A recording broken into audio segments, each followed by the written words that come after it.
नमस्कार, मैं हरेंद्र। आशा करता हूँ कि आप लोग सभी निरोग और स्वस्थ होंगे। और आज क्राइम के स्टोरी में एक ऐसी कहानी है जिसमें पुलिस के लिए एक ब्लाइंड केस था। सबसे पहले पुलिस के लिए चैलेंज जो है उस मरने वाले जो शख्स रहता उसका पता करना था। पुलिस तफ्तीश आगे बढ़ाती है और एक कदम आगे बढ़ने के बाद से ही पुलिस को उस मरने वाले शख्स का भी शिनाख्त हो जाता है। और उसके बाद से जो है कातिल उसके पास लगभग 3-4 महीने उसके नजरों के सामने रहता। लेकिन पुलिस को असली कातिल तक पहुंचने उस कातिल तक पहुंचने में जो 3-4 महीने से पुलिस के नजरों के सामने था, शुरुआत से उसके ऊपर शक 3-4 महीने लग जाते हैं। और फिर उसके बाद जाकर के किस तरह से एक एक्सीडेंट को मतलब एक कत्ल के साजिश को एक्सीडेंट का रूप देने का कोशिश किया गया था, उस साजिश का पर्दाफाश हुआ। दरअसल ये कहानी जो है हरियाणा का जो यमुनानगर का एक काला रास्ता है, मार्ग है। और उसी काला मार्ग का जो कराल घाट, एक नदी या फिर एक नाला का पास जो है एक डेड बॉडी मिलने का सूचना 15 मई की अर्ली मॉर्निंग में वहां की पुलिस को मिलता है। पुलिस दल बल के साथ वहां पहुंचती है और उस डेड बॉडी को जो है अपने कस्टडी में लेती है। शुरुआत में जो वहां पर राहगीर थे, वहां से गुजरने वाले जिन्होंने पुलिस को इन्फॉर्म किया था, उन लोगों से पूछताछ करती है। उस डेड बॉडी के बारे में जानकारी प्राप्त करती है कि किसी को अगर उसके बारे में जानकारी या फिर कोई चीज मालूम हो तो पुलिस को उस वहीं पर से मोबाइल फोन भी बरामद होता है। पुलिस 100 को स्टडी में लेकर के पोस्टमार्टम के लिए भेज देती है और उसके बाद जो अपना तफ्तीश धीरे धीरे आगे बढ़ाती है। इधर उसी यमुनानगर का एक बकाला जो गांव है, वहां का रहने वाला प्रिंस उर्फ गोविंद कुमार जो है 14 मई को अर्ली मॉर्निंग जो है वह सुबह ड्यूटी के लिए निकला था।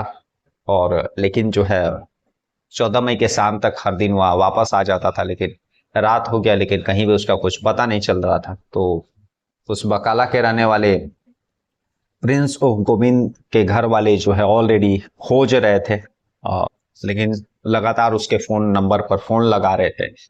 15 मई आता है और उसी फोन नंबर पर जब कोशिश उसकी पत्नी कर रही थी, उसके घर वाले कर रहे थे, तो पुलिस उठाती है और बताती है कि जो है एक डेड बॉडी उसी काला मार्ग के कराल घाट, जहां पर जो है प्रिंस गोविंद जो है ड्यूटी किया करता था, उसी रास्ते में जो एक डेड बॉडी बरामद हुई। आप लोग आकर के शिनाख्त कर लीजिए।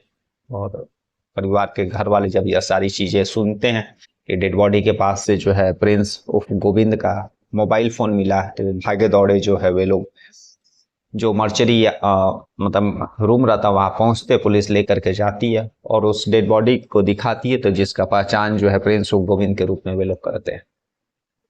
अब पुलिस 24 घंटे के कम समय में ही जो है उस मरने वाले शख्स का नाम और बाकी चीजें पता कर लेती है। अब इस केस में धीरे धीरे तफ्तीश आगे बढ़ाती है। पोस्टमार्टम वगैरह होने के बाद पता चला कि उसके सर पर किसी भारी चीज से वार किया गया था और उसी के कारण जो है उसका मृत्यु हुआ है। घर वालों से पुलिस पूछताछ करती है तो पता चलता है कि 14 मई की सुबह वह ठीक ठाक घर से निकला था।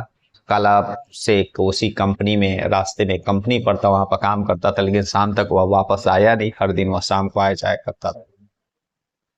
और पुलिस जो प्रिंस उर्फ गोविंद रहता है उसके घर वालों से, उसके माता पिता भाइयों से पूछती है, पूछताछ कर दे किसी पर शक या कोई ऐसा चीज।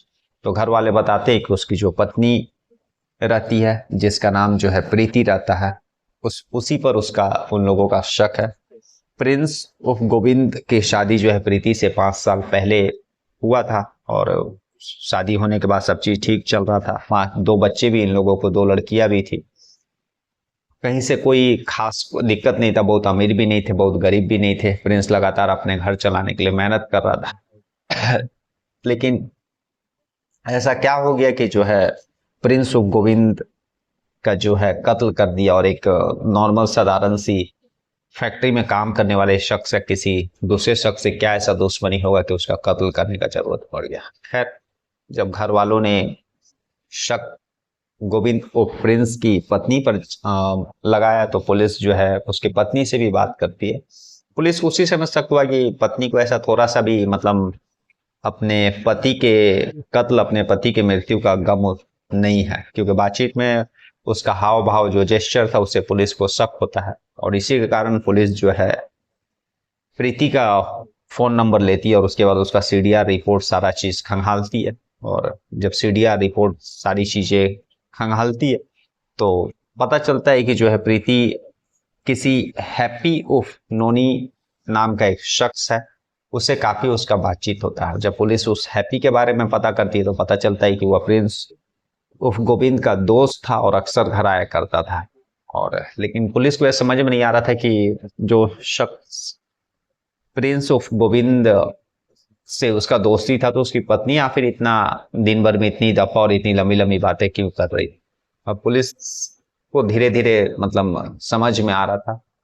सबसे पहले पुलिस जो है उसी हैप्पी को उठाती है और जब जब कड़ाई से पूछताछ करती है तो हैप्पी टूट जाता है और फिर जो है अपना एक दोस्त दिव्यांशु का नाम बताता है और उसके बाद जो है इस कत्ल में साजिश जो है उस प्रीति को भी बताता है। तीनों मिलकर के जो है हैप्पी उफ गोविंद का साजिश रचे थे। दरअसल जो हैप्पी था वह गोविंद का दोस्त था और अक्सर घर आया जाया करता था और इसी आने जाने के क्रम में जो है गोविंद की पत्नी प्रीति से उसका जो एक्स्ट्रा मैरिटल अफेयर हो जाता है और रिलेशन लगभग साल डेढ़ 2 साल से था इन लोगों का और ये लोग एक साथ जो है आगे जिंदगी बिताना चाहते थे। लेकिन यह गोविंद के जिंदा रहते शायद इन लोगों को ऐसा लग रहा था ये पॉसिबल नहीं है, इसीलिए एक होने की चाहत से ये लोग गोविंद को रास्ते से हटाने का प्लान रचते हैं और तभी जो हैप्पी अपने एक दोस्त दिव्यांशु के साथ मिलकर के उस 14 मई की शाम जब गोविंद वापस ड्यूटी से रिटर्न हो रहा था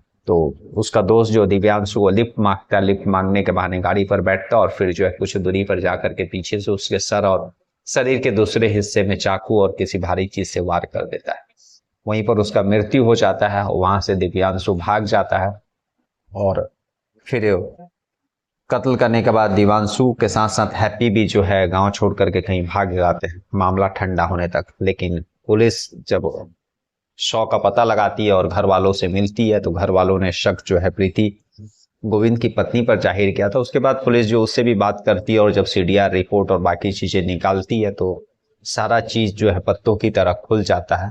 पुलिस फिलहाल जो है गोविंद की पत्नी प्रीति और उसका जो मतलब दोस्त हैप्पी उफ नोनी और उसका दोस्त जो है दिव्यांशु जो कत्ल में शामिल था, इन तीनों को गिरफ्तार करके जेल भेज दिया। तो एक ऐसा केस जिसमें पुलिस अगर सीरियस नहीं होती तो शायद यह बंद फाइलों के केस में ऐसे ही दफन हो जाता है। लेकिन सोचिए कि एक कातिल जो है शुरुआत से पुलिस के सामने था लेकिन फिर भी उसको कहाँ यह 14 मई की रात को इस घटना को वारदात को अंजाम दिया गया था और इसके लेकर के इन तीनों का गिरफ्तारी जो है अभी अगस्त में 3-4 दिन पहले हुआ। तो पता नहीं क्यों इतना टाइम लगा इस केस में, लेकिन देर आए दुरुस्त है। पुलिस तीनों को गिरफ्तार करके चार्जशीट वगैरह अभी बना रही है और उसको कोर्ट में सबमिट करेगी और उसके बाद फिर इस केस का जो है ट्रायल शुरू। कल वो फिर ऐसी किसी कहानी के साथ मिलेंगे, तब तक के लिए नमस्कार, जय हिंद, जय भारत।